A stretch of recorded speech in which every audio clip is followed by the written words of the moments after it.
O cheiro do Chanel, no cinto de outra mulher, ainda estava impregnado em seu colarinho quando Mark girou a chave na fechadura. Eram 6h14 da manhã.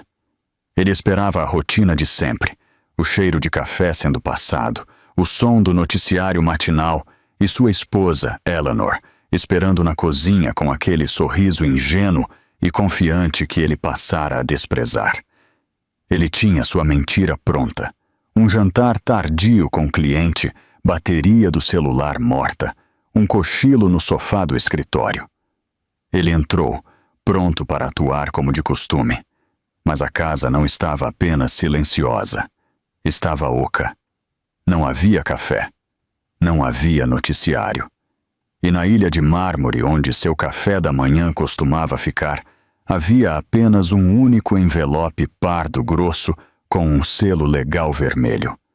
Mark ainda não sabia. Mas sua vida havia terminado 5 horas atrás. A chuva martelava contra as janelas que iam do chão ao teto na suíte de cobertura do St. Regis. Lá dentro, o ar estava quente, pesado com o cheiro de serviço de quarto caro e o almíscar persistente de intimidade. Mark Sterling sentou-se na beira da cama king size, abotoando as abotoaduras. Eram de ouro, gravadas com suas iniciais, MS, um presente de sua esposa, Helena, pelo 10º aniversário deles no mês passado. Ele não olhou para elas enquanto as encaixava. Sua atenção estava inteiramente no reflexo no espelho do outro lado do quarto e na mulher ainda emaranhada nos lençóis atrás dele. "Você já vai?" Jessica murmurou, com a voz grossa de sono. Ela se espreguiçou como um gato, deliberada e provocante. Ela tinha 24 anos, era ambiciosa e possuía um tipo de energia impetuosa que fazia Mark se sentir o mestre do universo. Ela era tudo o que Helena não era: barulhenta, exigente e excitante. "Eu tenho que ir", disse Mark, pegando seu blazer. "Helena pensa que estou em Chicago para a fusão caótica com a conta monumental da Davis. Meu voo pousa em 2 horas.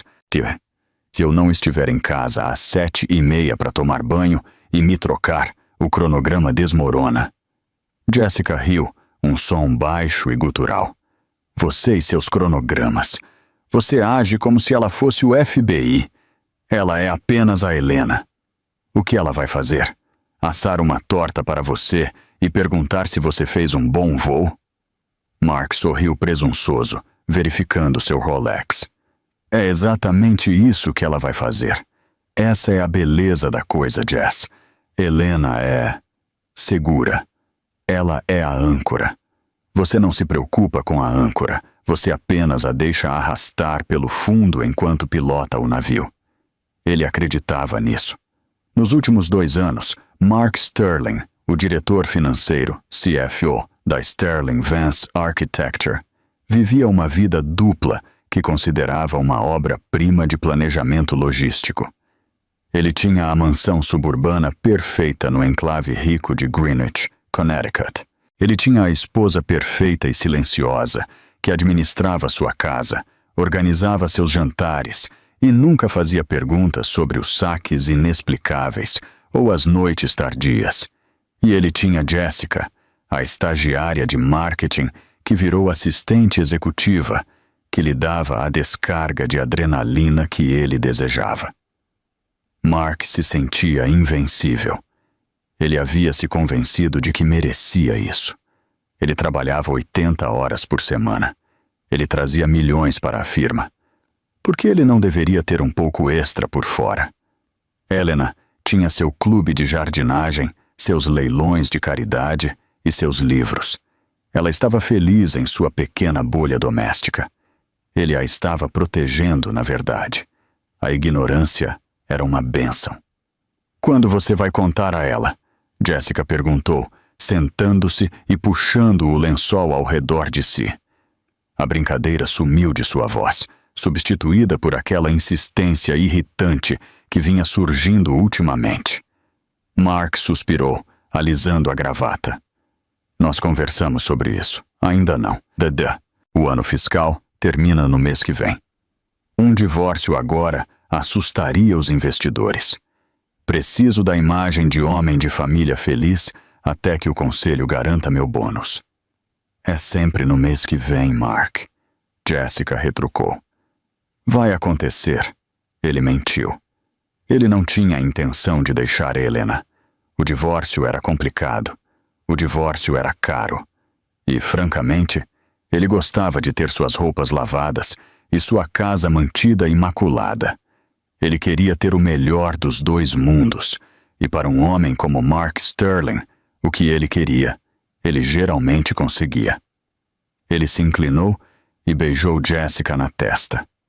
Vou comprar aqueles brincos de diamante que você queria para o baile de gala. Fechado? Jessica fez bico, mas assentiu. Ela era facilmente aplacada por coisas brilhantes, outro traço que Mark achava conveniente. Ele saiu do quarto do hotel, a porta pesada fechando atrás dele com uma finalidade que ele não registrou. Enquanto descia de elevador para o saguão, ele checou o celular. Nenhuma mensagem de Helena. Isso era um pouco estranho. Normalmente, se ele estivesse viajando, ela mandava uma mensagem por volta das 5 da manhã. Vou seguro, querido. Te amo. Hoje a tela estava em branco. Ela provavelmente dormiu demais, pensou ele, descartando a pontada de inquietação. Helena funcionava como um relógio. Se ela não estava mandando mensagem, significava apenas que estava ocupada preparando seu café da manhã de boas-vindas favorito, ovos Benedict, com aquele molho holandês que ela fazia do zero. Ele saiu para a manhã fria e cinzenta, o manobrista trazendo seu Porsche Panamera preto. A cidade estava acordando, alheia aos pecados da noite. Mark deu uma gorjeta de $100 ao manobrista, sentindo-se generoso. Ele deslizou para o banco de couro, o motor ganhando vida com um ronco suave. Enquanto entrava na rodovia em direção a Connecticut, ele praticava suas mentiras. A turbulência foi horrível sobre Ohio. O cliente foi um pesadelo, mas acho que fechamos o negócio. Deus, senti sua falta. Ele ensaiou as falas até que soassem como a verdade. Ele era um bom mentiroso. Afinal, ele vinha mentindo para si mesmo há anos. Dizia a si mesmo que era um bom provedor. Dizia a si mesmo que Helena estava feliz. Dizia a si mesmo que o que ela não sabia não a machucaria. Mas, ao cruzar a divisa do estado, uma sensação estranha se instalou em seu estômago. Não era culpa. Mark suprimira essa emoção há muito tempo. Era algo primitivo, um instinto. O telefone estava silencioso no banco do passageiro. Ele discou o número dela. Tocou 1, 2, 3 vezes. Então, caixa postal. Oi, você ligou para a Helena. Não posso atender agora. Deixe um recado. A voz dela soava alegre, leve. A voz da mulher que ele pensava conhecer por dentro e por fora. Oi, amor, disse Mark, mantendo o tom despreocupado. Acabei de pousar. O trânsito está uma fera, mas devo estar em casa em 40 minutos. Morrendo por um café. Te vejo em breve. Ele desligou, franzindo a testa. Helena nunca deixava suas chamadas irem para a caixa postal. Ele ligou o rádio para abafar o silêncio. Dirigiu rápido, costurando entre os passageiros da manhã, o Porsche devorando as milhas. Ele queria chegar em casa, tirar o cheiro de Jessica no banho e vestir novamente a pele confortável do marido dedicado. Ele virou na Blackwood Lane, as cercas vivas bem cuidadas e os portões de ferro forjado passando como um borrão. Aproximou-se do número 42. A entrada da garagem estava vazia. O Range Rover branco de Helena sumira. Mark encostou, o cascalho estalando sob os pneus. Ele desligou o motor e ficou sentado por um momento, olhando para a casa. Parecia a mesma de sempre. Imponente, de tijolos, colonial. Mas as persianas estavam fechadas. A luz da varanda, geralmente deixada acesa para ele quando viajava, estava apagada. Um calafrio percorreu sua espinha. Ela provavelmente foi à loja, raciocinou ele, sem ovos ou leite. Ele pegou sua mala de viagem do porta-malas, cheia de roupas que não tinha usado, apenas para o álibi, e caminhou até a porta da frente. Ele inseriu a chave. A fechadura clicou. A porta se abriu, e o silêncio o atingiu como um golpe físico. Mark entrou no saguão, largando a mala. Helena! Sua voz ecoou. Ela ricocheteou nos tetos altos e no piso de madeira, retornando a ele sem resposta. A casa estava fria, não congelante, mas o frio específico e estéril de um lugar que não é habitado há horas. Ele entrou na cozinha. As bancadas estavam brilhando. Não havia cheiro de bacon, nem cafeteira gorgolejando. A pia estava seca. Helena! Ele chamou novamente, mais alto desta vez, a irritação invadindo seu tom. Estou em casa. Ele verificou a garagem. Vazia. Pegou o telefone e rastreou a localização dela. Eles compartilhavam a localização em seus iPhones, um recurso que Helena insistira por segurança anos atrás. Ele tocou no ícone dela. Localização não disponível. Mark olhou para a tela. Ela tinha desligado, ou o telefone estava sem bateria. O pânico começou a se misturar com sua confusão. Ela estava ferida? Um acidente? Teria sido chamada para uma emergência familiar?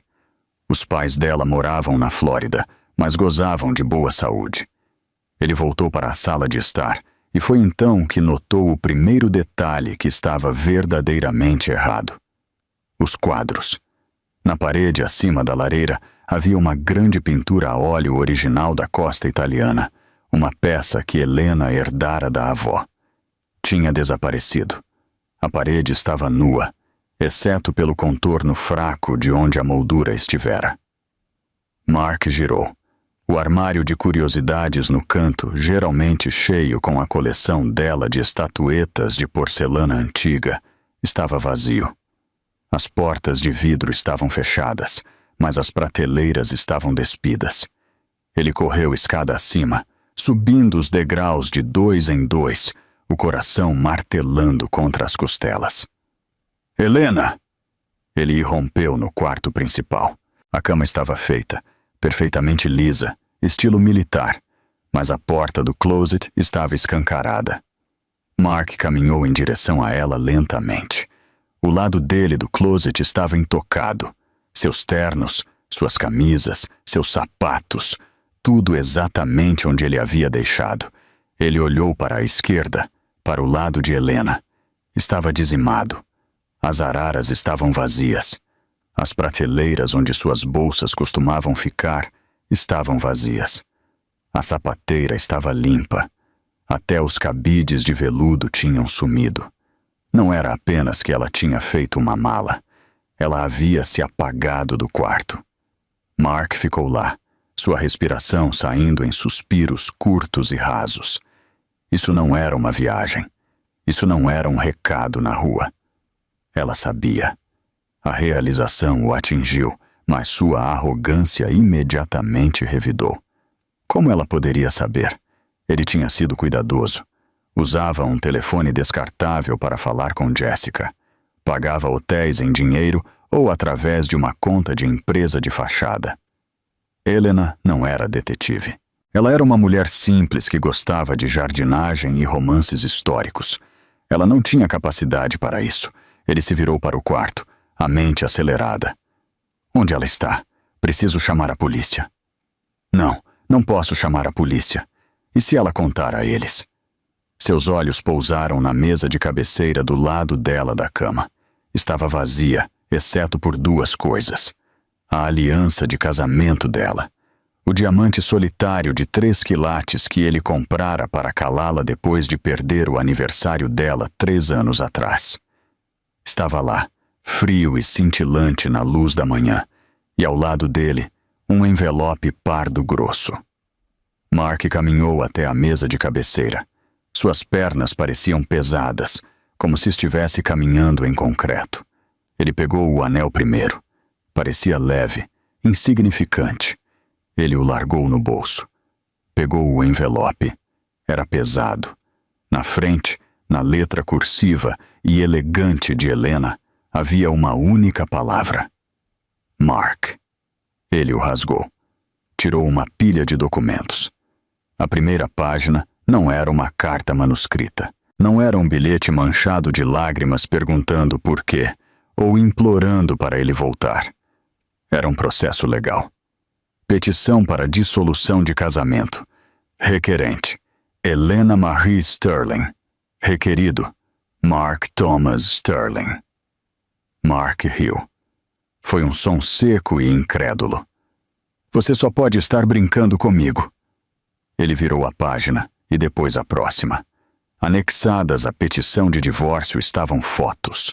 Fotos de alta resolução, com data e hora e localização geográfica. Mark caiu na cama. Havia uma foto dele e Jessica no jantar 3 semanas atrás. Uma foto deles entrando no St. Regis ontem à noite. Uma foto deles se beijando no parque perto do escritório dele. Os registros de tempo eram precisos. Os ângulos eram profissionais. Estas não foram tiradas por uma amiga ciumenta com um iPhone. Foram tiradas por um investigador particular. Um muito caro. Como? Mark sussurrou. De onde ela tirou o dinheiro para isso? Helena não tinha renda. Ele lhe dava uma mesada. Generosa, claro, mas rastreada. Cada compra com cartão de crédito que ela fazia enviava uma notificação para o telefone dele. Ele controlava as finanças. Ele controlava as contas. Ele era o CFO. Ele sabia para onde ia cada centavo. Ele folheou mais a pilha de papéis, as mãos tremendo agora. Abaixo das fotos havia uma carta. Esta estava no papel timbrado da Reynolds Stone & Associates. Mark congelou. A Reynolds Stone & Associates não era apenas um escritório de advocacia. Era o escritório de advocacia na cidade de Nova York para casos de divórcio de alto patrimônio. Eles eram tubarões. Custavam os $1.000 por hora apenas para atender o telefone. Mark começou a ler a carta, assinada por um tal Arthur Reynolds. Prezado Sr. Sterling, informo que represento sua esposa, Sra. Helena Sterling, no assunto do seu divórcio. No momento em que ler isto, a Sra. Sterling terá desocupado a residência conjugal.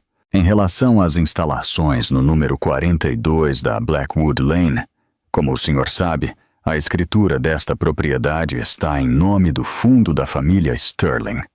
No entanto, gostaríamos de chamar sua atenção para a cláusula 14, seção B do acordo pré-nupcial, que o senhor assinou há 11 anos. Mark franziu a testa. O acordo pré-nupcial. Ele se lembrava claramente. Ele insistira nisso. Ele era a estrela em ascensão. Ela era filha de um arquivista de biblioteca. Ele queria proteger seus bens futuros. Ele a fizera assinar sem que ela sequer lesse, ou assim pensava. Ele continuou lendo.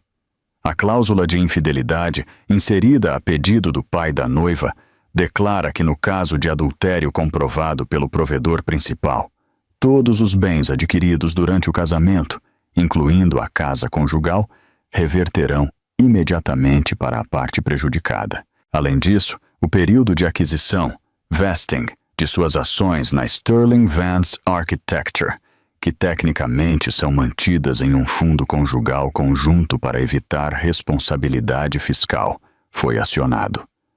Mark parou de ler. O quarto girou.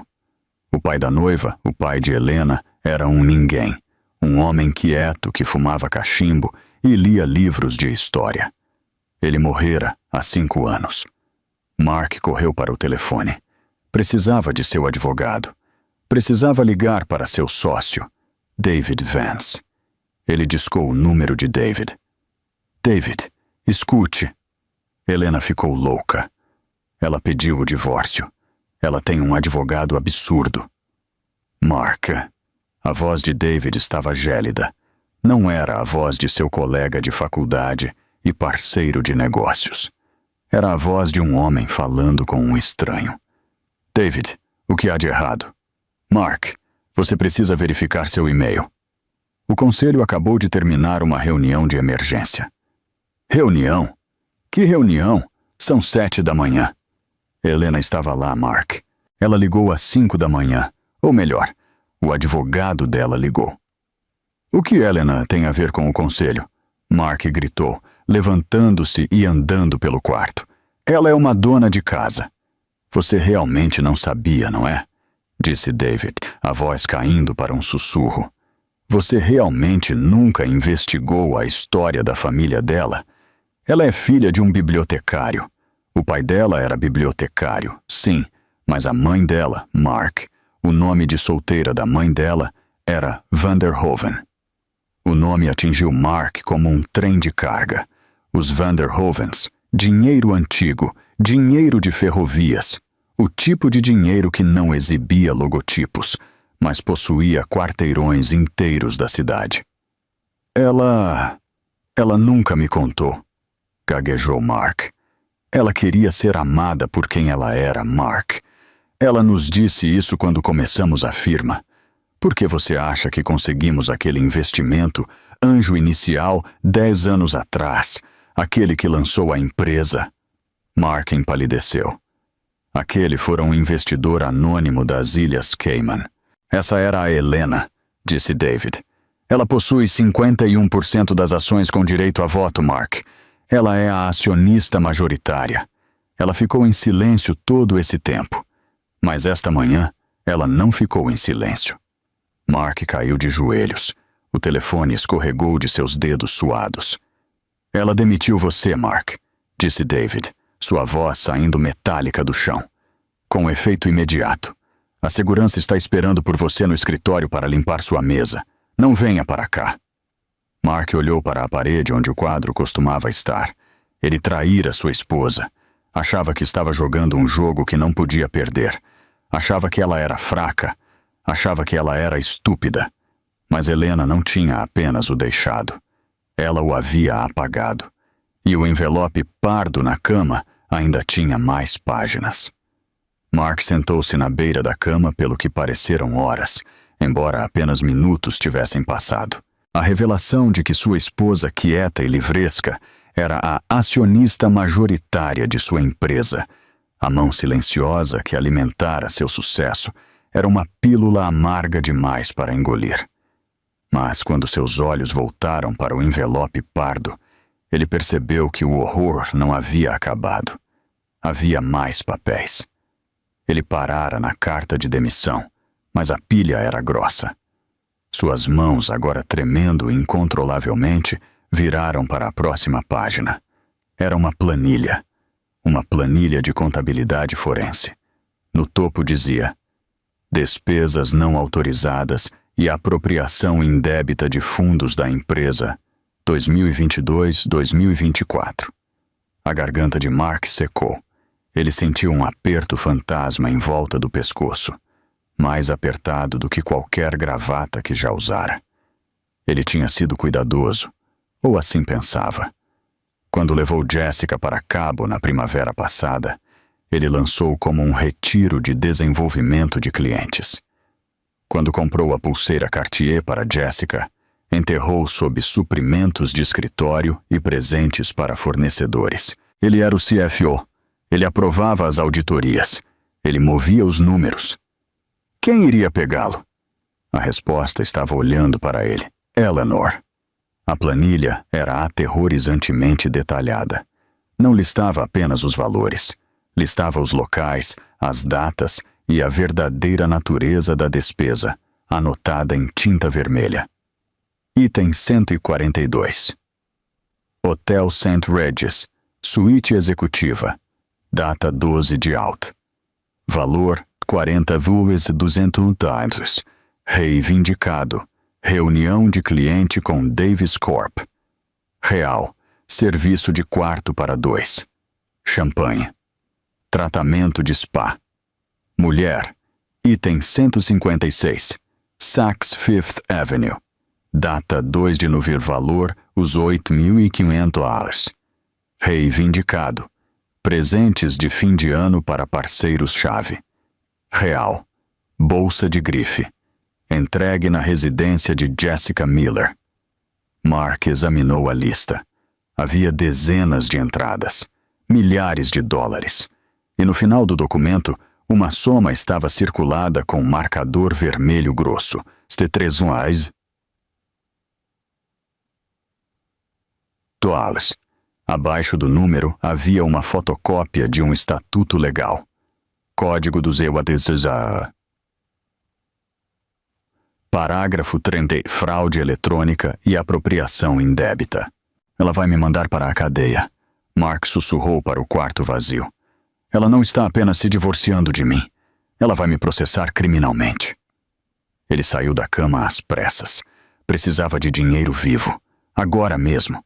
Se eles estivessem vindo atrás dele, se os advogados da empresa já estivessem redigindo a queixa criminal, ele precisava sair do país. Precisava de um advogado que não tivesse medo dos Vanderhovens.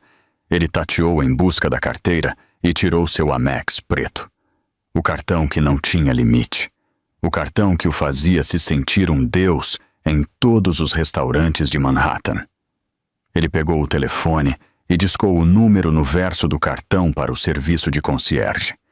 Ele precisava de um voo para Zurique. Ele tinha uma pequena conta lá, uma que abrira anos atrás, antes de conhecer Eleanor. Não era muito, talvez 50 mil, mas era o suficiente para começar a fugir. Bem-vindo ao American Express Platinum Concierge, disse a voz automatizada suave. Por favor, aguarde um representante. Mark andava pelo quarto, suando. Atende, atende, atende! Sr. Sterling, uma voz humana, educada, mas tensa. Aqui é Sarah. Como posso ajudá-lo? Sarah, oi, preciso de uma passagem só de ida para Zurique. Primeira classe, saindo do JFK o mais rápido possível. Hoje. Agora mesmo. Houve uma pausa. Um silêncio longo e desconfortável, preenchido pelo som de cliques no teclado. Sinto muito, Sr. Sterling, disse Sarah, sua voz caindo uma oitava. Não consigo processar essa transação. O que você quer dizer com não consegue? É um voo, cobrança no cartão. Senhor, sua conta foi sinalizada. Sinalizada por quê? Fraude? Sou eu. Estou autorizando. Não, senhor. Não é sinalização de fraude. A conta foi suspensa por uma ordem judicial recebida esta manhã referente aos ativos do fundo conjugal Sterling. Mark congelou. Isso é um cartão de crédito. É o meu cartão de crédito. É um cartão de responsabilidade conjunta vinculado aos ativos primários, senhor. Recebemos uma ordem de congelamento do Tribunal do Distrito Sul. Todas as linhas de crédito em seu nome foram suspensas, aguardando o litígio do divórcio e a... Ela hesitou. Investigação criminal pendente. Mark desligou. Ele não disse adeus. Apenas deixou o telefone cair no tapete felpudo. Eles o congelaram. Ele não tinha dinheiro. Tinha $200 na carteira. Correu para o cofre de parede atrás do quadro no closet, o quadro que não estava mais lá. Girou o segredo. Esquerda 42, direita 10, esquerda 33. O cofre clicou e abriu. Vazio. Claro, Helena era quem o lembrava de trocar as pilhas da fechadura do cofre todo ano. Ela sabia a combinação. Dentro do cofre, onde ele costumava manter uma pilha de dinheiro de emergência e seu passaporte, havia apenas um post-it. Está com seu advogado. E ela tinha levado o passaporte dele. Mark soltou um rugido de frustração, chutando o pesado guarda-roupa de carvalho. A dor subiu pelo pé, mas a dor física era um alívio comparada às paredes se fechando em sua mente. Ele estava preso. Em sua própria casa, em sua própria vida. Espere. Jessica. Jessica não sabia ainda. Jessica pensava que ele era o poderoso CFO e Jessica tinha um apartamento na cidade. Um lugar pequeno, claro, mas um lugar para se esconder. E ele tinha comprado muitas joias para ela. Na pior das hipóteses, eles poderiam penhorar o colar de diamantes que ele lhe deu no Natal passado. Aquilo valia pelo menos 20 mil. Ele precisava chegar até Jessica. Ele precisava dar um jeito nisso. Ele contaria a ela. O quê? Que foi um mal-entendido? Que Helena era uma ex-psicótica e vingativa? Sim, isso funcionaria. Jessica odiava a Helena. Jessica ficaria do lado dele. Ele pegou sua mala. Tinha que sair antes que a polícia chegasse. Correu escada abaixo, ignorando o silêncio fantasmagórico da casa, e disparou para a entrada da garagem. Pulou para dentro do Porsche. Apertou o botão de partida. O motor engasgou e morreu. Ele apertou novamente. Clique. Clique. Clique. O painel acendeu com uma mensagem. Imobilização remota. Ativa. Contate a concessionária. Não. Mark bateu as mãos contra o volante. Não. Não. Não. O carro era alugado pela empresa, pela Sterling Vance Architecture. David Vance, ou melhor, Helena, havia transformado seu carro em um tijolo remotamente. Mark sentou no banco de couro do carro de 150 mil dólares, que agora não passava de um peso de papel. Ele olhou pelo para-brisa para o céu cinzento. Ele estava encalhado no subúrbio. Sem carro, sem cartões de crédito, sem passaporte, e a polícia provavelmente a caminho. Ele olhou para o telefone. Uma barra de bateria restante. Discou para Jessica. Jessica atendeu no segundo toque. Mark, a voz dela soava irritada. Pensei que você fosse para casa brincar de casinha com a esposinha. Por que está me ligando? É arriscado. Jess, me escute, disse Mark, tentando manter o pânico fora de sua voz e falhando miseravelmente. Aconteceu uma coisa. Helena, ela sabe. Ela sabe. O tom de Jessica mudou instantaneamente. Não era medo, era curiosidade. Ela descobriu sobre nós? Ela sabe de tudo. Ela pediu o divórcio. Ela me expulsou. Uau, disse Jessica. Então você está livre? Isso é bom, certo? Você disse que queria deixá-la. Sim, exatamente, estou livre, disse Mark, agarrando-se à narrativa. Mas escute, querida. Está complicado. Ela está tentando congelar minhas contas. Ela está sendo vingativa. Preciso de um lugar para ficar por alguns dias até meus advogados resolverem isso. Estou indo para o seu lugar. Houve um longo silêncio do outro lado da linha. Meu lugar é muito pequeno, Mark, disse Jessica devagar. É só por uma noite ou duas. Olha, eu vou te compensar. Assim que o divórcio for resolvido, terei minha metade dos bens. Estamos falando de milhões, Jess. Podemos ir para Paris. Podemos pegar aquele loft em Tribeca que você queria. Sua metade dos bens, repetiu Jessica. Pensei que você tivesse dito que ela tinha um acordo pré-nupcial. Ela tem, mas olha, é complicado. Eu só preciso que você chame um Uber para mim. Meu carro está com problemas mecânicos. Mark, a voz de Jessica ficou de repente muito afiada. Estou olhando meu e-mail da empresa agora. O estômago de Mark despencou. O quê? Você está no trabalho? Sim, eu chego cedo. Todo mundo está sussurrando. E acabamos de receber um memorando para toda a empresa do RH. O que diz? Mark sussurrou. Diz, leu Jessica, com a voz fria e desapegada, que Mark Sterling foi destituído de suas funções como CFO com efeito imediato devido a má conduta grave e irregularidades financeiras. Diz que não devemos falar com você. Diz que a segurança tem uma foto sua na recepção. Jess, isso é só conversa corporativa. Eles estão tentando me assustar. Eu construí aquela empresa. Também diz, continuou ela, ignorando-o, que a empresa está conduzindo uma auditoria interna de todas as despesas aprovadas por você. Mark, você colocou o aluguel do meu apartamento no cartão corporativo? Mark hesitou. Eu categorizei como auxílio moradia para retenção de talentos júnior. Seu idiota! Ela gritou. Eles virão atrás de mim. Eles vão me fazer pagar de volta. Eu não tenho esse tipo de dinheiro. Jess, acalme-se. Vamos consertar isso. Eu só preciso... Você precisa do quê? Você está falido, Mark. Você está demitido. Você provavelmente vai para a cadeia. Eu tenho você. Nós nos amamos, lembra? Você disse que eu era o único homem que te entendia. Eu amava o estilo de vida, Mark. Ela retrucou. Eu amava os jantares e os presentes, e o fato de que você ia me transformar em gerente. Eu não me inscrevi para te visitar na prisão. Eu não me inscrevi para ser pobre. Jessica, por favor, não tenho mais ninguém. Não venha aqui, disse ela. Se você vier aqui, vou chamar a polícia. Não posso ser vista com você. Tenho uma carreira para pensar. Estou apagando seu número. Não me ligue de novo. Clique. Mark olhou para o telefone. A tela ficou preta. A bateria tinha morrido.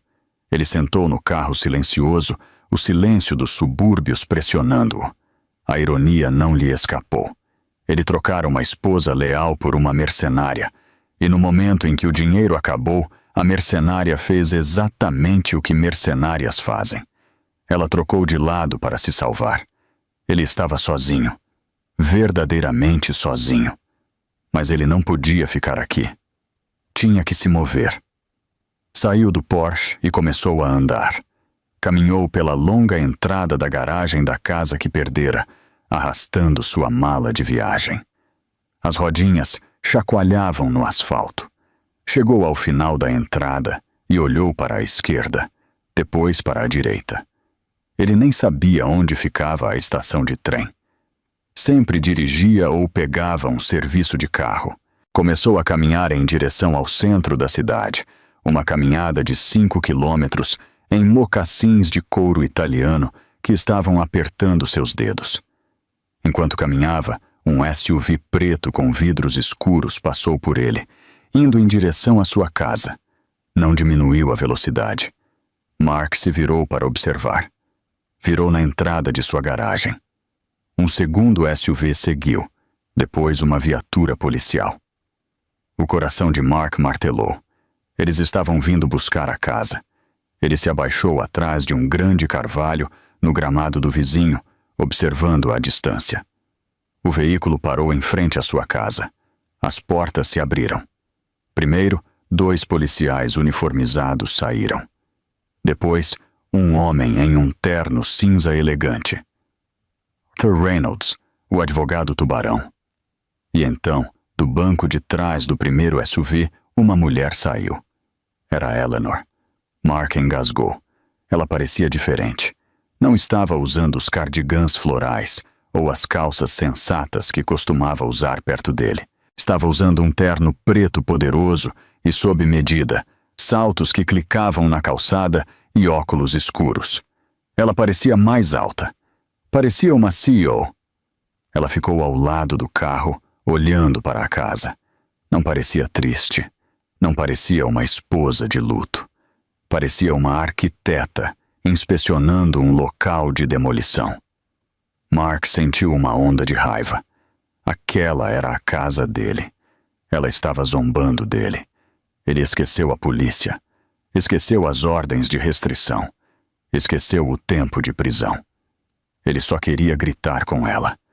Queria machucá-la do jeito que ela o estava machucando. Ele largou a mala e correu de volta pela entrada da garagem. "Eleanor!" ele gritou. "Eleanor!" Os policiais se viraram instantaneamente, as mãos indo para os coldres. Arthur Reynolds não piscou, apenas ajustou os óculos. Eleanor virou-se lentamente. Tirou os óculos escuros. Seus olhos estavam secos. Eram frios, duros como pederneira. "Parado aí mesmo!" Um dos policiais gritou, colocando-se entre Mark e Eleanor. Mark parou, ofegante, o peito arfando. Ele estava a 15 metros dela. "Sua bruxa!" Mark gritou. "Você planejou isso! Você armou para mim!" Eleanor olhou para ele. Ela não gritou de volta. Não chorou. Apenas inclinou a cabeça ligeiramente, como se observasse um inseto sob um microscópio. "Eu não armei para você, Mark", disse ela. Sua voz era calma, clara, e atravessou a distância sem esforço. "Eu apenas deixei você ser você mesmo. Você fez o resto." "Eu fiz você!" Mark gritou, desesperado para recuperar algum poder.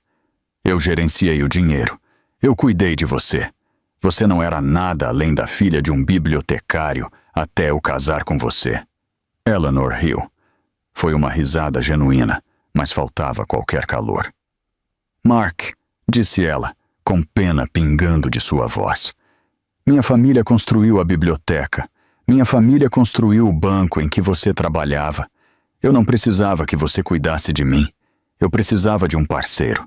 Mas você estava ocupado demais tentando ser um grande homem para notar com quem estava realmente casado." Ela se virou para o advogado. "Arthur, dê a bolsa a ele." Arthur Reynolds estendeu a mão para dentro do carro e tirou uma pequena sacola plástica de supermercado. Ele a jogou na entrada da garagem. Aterrissou no meio do caminho entre eles. "O que é isso?" Mark zombou. "Suas roupas", disse Eleanor. "As que você deixou na lavanderia semana passada. E o carregador do seu celular. Não sou sem coração. Eu quero minha casa, Eleanor. Você não pode simplesmente me chutar para fora." "Na verdade", Arthur Reynolds falou, sua voz suave e oleosa, "nós podemos." A transferência da escritura foi registrada eletronicamente às 9 horas da manhã. "O senhor está invadindo propriedade privada." "Invadindo?" Mark gaguejou. "Oficial." Arthur acenou para o policial. O policial deu um passo à frente. "Sterling, o senhor precisa deixar as instalações imediatamente ou será preso por invasão criminal e perturbação da paz." Mark olhou para Eleanor. Procurou um fragmento da mulher que costumava esfregar suas costas quando ele tinha dor de cabeça. Procurou a mulher que fazia sopa para ele. Ela tinha ido embora. Ou talvez ela nunca tivesse realmente existido. Talvez aquela versão de Eleanor fosse apenas um espelho que ela segurava para refletir o que ele queria ver. "Eleanor, por favor." A voz de Mark quebrou. Ele percebeu que a raiva não estava funcionando. Tentou implorar. "Não tenho para onde ir. Meus cartões não funcionam. Jessica me expulsou. Eu não tenho nada." Eleanor olhou para ele. Por um segundo, sua expressão se suavizou. Mark sentiu uma faísca de esperança. "Você tem sua liberdade, Mark", disse ela suavemente. "É isso que você queria, não é? Ser livre da esposa chata. Viver a vida boa?" Ela colocou os óculos escuros de volta. "Vá vivê-la." Ela se virou e entrou na casa, a casa dela, e fechou a pesada porta de carvalho. O som da tranca clicando ecoou como um tiro. Mark ficou lá, a sacola plástica de lavanderia aos seus pés. "Circulando, senhor", disse o oficial, com a mão no cacetete. Mark pegou a sacola plástica, pegou sua mala de viagem e se virou. Caminhou pela entrada da garagem, passando pelas cercas vivas que costumava podar, passando pela caixa de correio com o nome dele ainda nela. Chegou à rua. A chuva começou a cair novamente. Chuva fria e dura. Ele começou a andar. Não sabia para onde. Só sabia que estava se afastando da vida que havia destruído. A chuva estava torrencial agora. Encharcava o terno italiano personalizado de Mark. Uma vestimenta de $3.000, agora arruinada por lama e água. Ele caminhava há 1 hora. Encontrou-se na área central de Greenwich. Parecia um louco. Seu cabelo estava grudado na testa, Seus sapatos faziam barulho de água e ele arrastava uma mala e uma sacola de lavanderia. As pessoas na rua, pessoas que ele poderia ter cumprimentado no clube de campo, desviavam para evitá-lo, olhando-o com uma mistura de nojo e medo. Elas não o reconheceram. Para elas, ele era apenas mais um vagabundo. Ele parou em frente a um banco. Não o banco dele. Um banco de rede genérico. Precisava pensar. Entrou no vestíbulo para sair da chuva. Sentou-se no chão, encostado no caixa eletrônico. Estava exausto. Olhou dentro da sacola plástica que Eleanor lhe dera. Dentro, embrulhado no plástico da lavanderia, estava seu blazer cinza. Checou os bolsos. Nada. Espere. O bolso interno do peito. Sentiu um pedaço de papel. Puxou-o. Era um bilhete. Manuscrito. Mark, eu sei que você nunca leu o acordo pré-nupcial. E sei que nunca leu o estatuto da empresa. Se tivesse lido, saberia que existe uma cláusula de paraquedas dourado para executivos, mesmo se demitidos por justa causa. Não é muito, mas é o suficiente para mantê-lo fora da rua. Depositei o Swanko. Reservei-os em um cartão de débito pré-pago. Está no bolso. Use para conseguir um advogado ou um terapeuta. Sugiro o último. Mark cavou mais fundo no bolso. Lá estava. Um cartão presente Visa genérico, e $5.000. Ontem, ele gastara os $5.000 em uma garrafa de vinho no jantar. Hoje, era todo o seu patrimônio líquido. Ele olhou para o cartão. Deveria rasgá-lo. Deveria jogá-lo no lixo por orgulho. Ela estava com pena dele. Estava lhe jogando migalhas. Mas seu estômago roncou. Não comia desde a noite anterior. E estava com frio. Tanto frio. Ele apertou o cartão contra o peito. Não ia contratar um terapeuta. Não ia contratar um advogado. Os $5.000 não lhe dariam 10 minutos com um advogado decente. Ele precisava de um plano. Precisava revidar. Helena achava que tinha vencido. Achava que o tinha castrado. Achava que ele simplesmente desapareceria na pobreza e na obscuridade. Ela estava errada. Mark Sterling era um homem de números. Era um estrategista. Ele construíra aquela empresa tanto quanto ela a financiara. Ele sabia onde os corpos estavam enterrados. Sabia as brechas fiscais que eles usaram. Se ele ia cair, levaria o navio todo com ele. Ele se levantou, sua determinação endurecendo. O desespero foi substituído por um ódio frio e ardente. Saiu do banco e entrou em um café com internet barato do outro lado da rua. Pagou por 1 hora de computador. Ele estalou os dedos. Não conseguia acessar os servidores da empresa. David o bloqueara, mas Mark tinha uma memória como uma armadilha de aço. Sabia os números das contas das holdings offshore. Sabia as corporações de fachada no Panamá que usavam para minimizar a responsabilidade fiscal. Ele não ia roubar o dinheiro. Não podia. Mas podia expor tudo. Abriu um navegador e procurou as informações de contato do escritório de denúncias do IRS. Depois procurou o endereço de e-mail da redação de negócios do New York Times. Você quer uma guerra, Helena? Mark sussurrou, os dedos pairando sobre o teclado. Vamos ver se você gosta quando o mundo souber que a santa herdeira Van der Hoeven está administrando um esquema de evasão fiscal. Ele começou a digitar. O Motel 6 nos arredores de Stamford cheirava a fumaça de cigarro velha e produto de limpeza industrial. Estava longe de ser o St. Regis, mas era tudo o que Mark podia pagar. Ele sentou no colchão irregular, o brilho da tela do computador iluminando seu rosto maníaco. Ele tinha conseguido.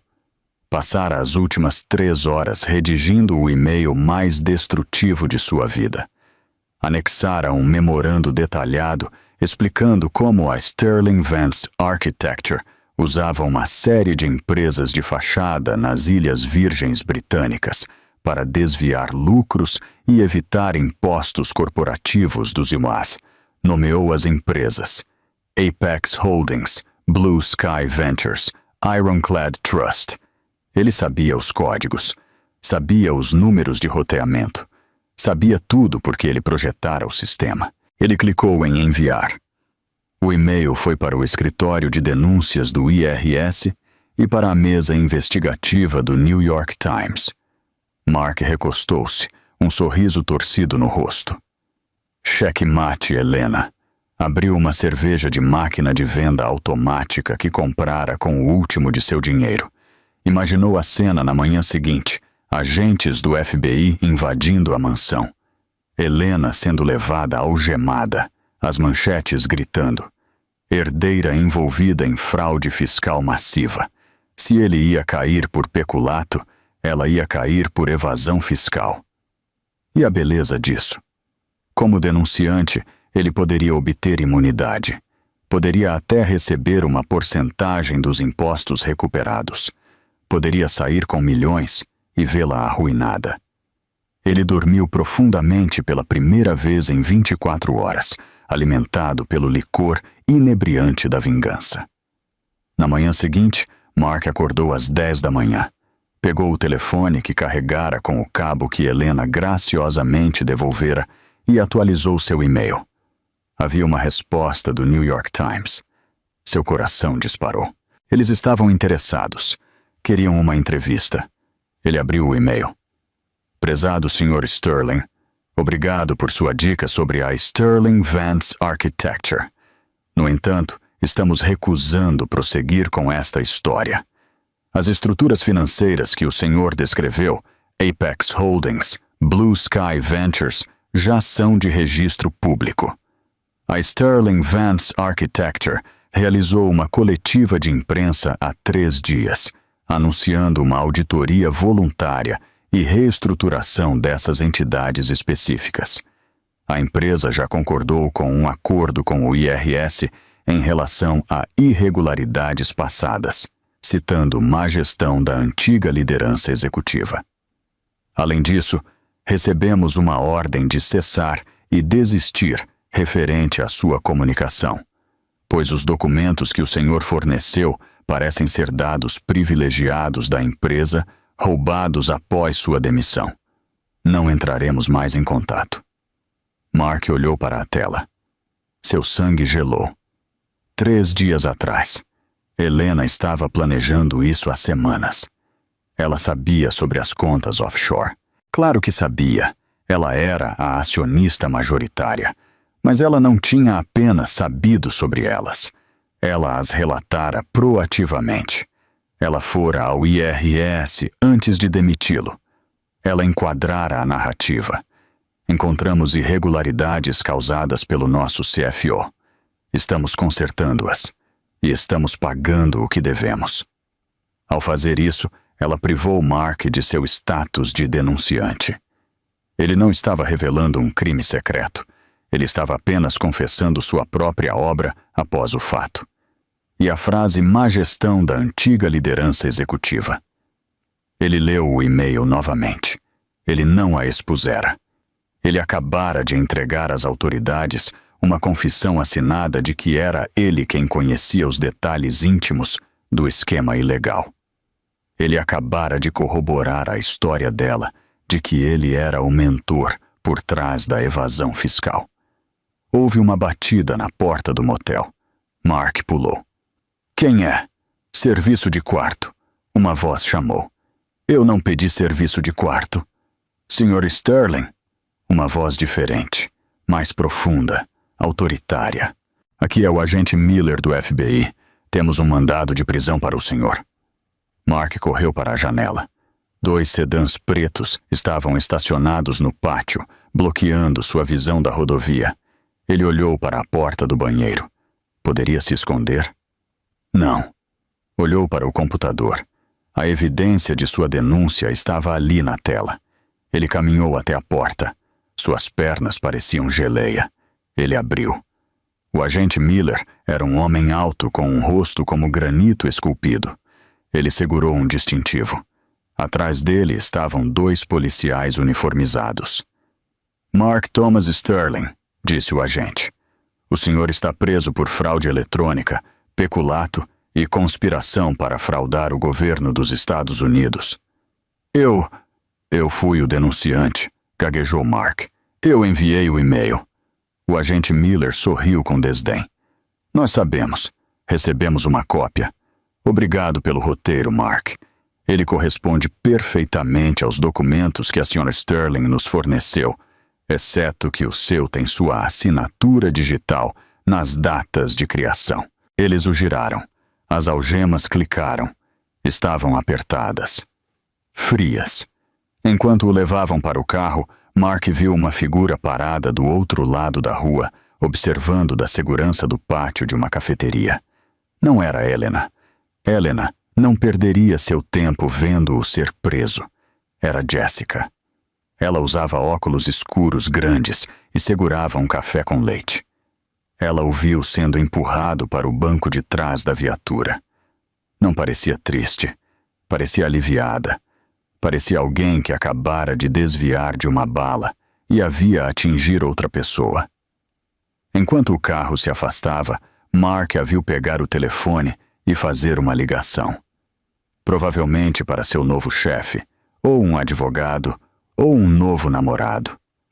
Mark Sterling, o homem que pensava controlar o mundo, sentou-se na parte de trás da grade, indo em direção a um indiciamento federal, percebendo que nunca tinha sido realmente o jogador. Ele sempre fora o peão. 5 anos depois, o refeitório da Instituição Correcional Federal em Danbury estava barulhento, cheirando a repolho cozido e desinfetante. Mark estava sentado em uma mesa de canto, comendo uma bandeja de bolo de carne morno. Ele parecia mais velho. Seu cabelo, antes perfeitamente penteado e escuro, agora estava ralo e grisalho. A pose arrogante de seu queixo se fora, substituída por um caimento permanente de resignação. Ele não era mais o lobo de Wall Street. Ele era o detento 49.201. Ele aceitara um acordo judicial. 5 anos por peculato e fraude. Ele tinha 6 meses restantes. Mantinha a cabeça baixa. Fazia seu trabalho na biblioteca da prisão, empilhando livros, consertando lombadas. Era irônico, na verdade. Ele desprezara o pai de Helena por ser bibliotecário, e agora era a única coisa que o mantinha são. Um detento mais jovem, um garoto chamado Léo, que estava preso por hacking, deslizou para o assento à sua frente. Léo tinha um tablet contrabandeado, um pequeno dispositivo trazido por um guarda. "Ei, Mark", sussurrou Léo, "dá uma olhada nisso. Essa não é sua ex?" Mark olhou para cima, os olhos cansados. Não queria olhar, mas não conseguiu evitar. Léo inclinou a tela. Era um vídeo do YouTube, um clipe da Bloomberg Technology. A manchete dizia: Sterling Vance Architecture. Revela projeto revolucionário de cidade verde em Singapura. Na tela, de pé em um pódio em frente a um modelo futurista brilhante, estava Helena. Ela parecia magnífica. Usava um terno branco que irradiava poder e graça. Seu cabelo estava cortado em um Chanel afiado e chique. Ela parecia 10 anos mais jovem do que quando ele a vira pela última vez. Ao lado dela estava um homem. Era alto, distinto, com cabelos grisalhos e um sorriso gentil. Tinha a mão na parte inferior das costas dela, protetor, solidário, amoroso. "Quem é o cara?" perguntou Léo. "Esse é o David", sussurrou Mark. "Meu antigo sócio." "Droga", riu Léo. "Ela ficou com a empresa e levou o sócio? Isso é frio, cara." A repórter na tela fez uma pergunta a Helena. "Senhora Vance, desculpe, a senhora atende por Sra. Vanderhoeven agora. Este projeto está projetado para render mais de $1 bilhão no primeiro trimestre. Como a senhora deu a volta por cima na empresa após o escândalo de 5 anos atrás?" Mark se inclinou. Ele precisava ouvir isso. Precisava ouvi-la mencionar o nome dele. Precisava saber que ainda importava, mesmo como vilão. Helena sorriu para a câmera. Seus olhos enrugaram nos cantos. Honestidade, disse ela simplesmente. Cortamos a podridão. Paramos de focar em lucros de curto prazo e começamos a focar no legado. E eu tinha uma ótima equipe que acreditou na visão quando as coisas estavam sombrias. Ela olhou para David, e eles compartilharam um olhar de conexão genuína e profunda. E, acrescentou ela voltando-se para a câmera, aprendi que às vezes você tem que deixar de lado as coisas que estão te pesando para realmente voar. Ela não disse o nome dele. Ela não disse meu ex-marido. Ela nem sequer reconheceu a existência dele. Para ela, ele não era um vilão. Ele não era um monstro. Ele era apenas a podridão, algo a ser cortado e descartado para que o tecido saudável pudesse crescer. Léo puxou o tablet de volta. Brutal. Ela nem falou seu nome. Mark olhou para seu bolo de carne. Essa era a verdadeira punição. Não era a cela da prisão. Não era a perda do dinheiro. Era a irrelevância. Ele passara a vida inteira desesperado para ser importante. Ele traiu porque queria se sentir desejado. Ele roubou porque queria se sentir poderoso. Ele mentiu porque queria criar uma realidade onde ele fosse o rei. E no final, ele não era nada. Uma nota de rodapé na história de sucesso dela. Um conto preventivo em um seminário de conformidade. Você está bem, Mark? Perguntou Léo. Mark pegou seu garfo de plástico. Sua mão não tremia mais. A raiva se fora. A esperança se fora. Tudo o que restava era a realidade cinzenta e monótona da cama que ele fizera. Estou bem, Léo, disse Mark calmamente. Só estou terminando meu almoço. O sino tocou. O almoço acabou. Mark levantou-se, raspou sua bandeja no lixo e entrou na fila para ser contado. 1, 2, 3. Ele era apenas um número. Fora dos muros da prisão, o mundo continuava girando. Helena estava construindo cidades. David estava construindo uma vida com a mulher que amava. Jessica provavelmente estava enganando algum outro cara em alguma outra cidade. E Mark Sterling caminhou de volta para sua cela, a pesada porta de aço batendo com um som que não era mais aterrorizante, mas simplesmente final. A história de Mark Sterling é um lembrete brutal de que a grama do vizinho nem sempre é mais verde. Às vezes, é apenas grama sintética cobrindo um buraco. Mark tinha tudo. Uma esposa leal, uma carreira poderosa e uma bela casa. Mas sua arrogância o cegou para o verdadeiro valor do que possuía. Ele confundiu a bondade de Helena com fraqueza e o silêncio dela com ignorância. Ele aprendeu tarde demais que as pessoas mais quietas da sala são muitas vezes as que seguram as chaves. Helena não apenas sobreviveu à traição dele. Ela a usou como combustível para ascender ao seu verdadeiro potencial, provando que a melhor vingança não é gritar ou lutar. É prosperar sem a pessoa que te segurava. A queda de Mark não foi causada por má sorte. Foi o juro composto inevitável de suas próprias mentiras. Se você gostou desta história de karma, traição e justiça, por favor, clique no botão de curtir. Isso realmente ajuda o canal a crescer. E não se esqueça de se inscrever e ativar as notificações para nunca perder uma nova história. O que você acha? Mark merecia uma punição mais severa, ou tornar-se irrelevante foi a justiça suprema? Deixe-me saber nos comentários abaixo.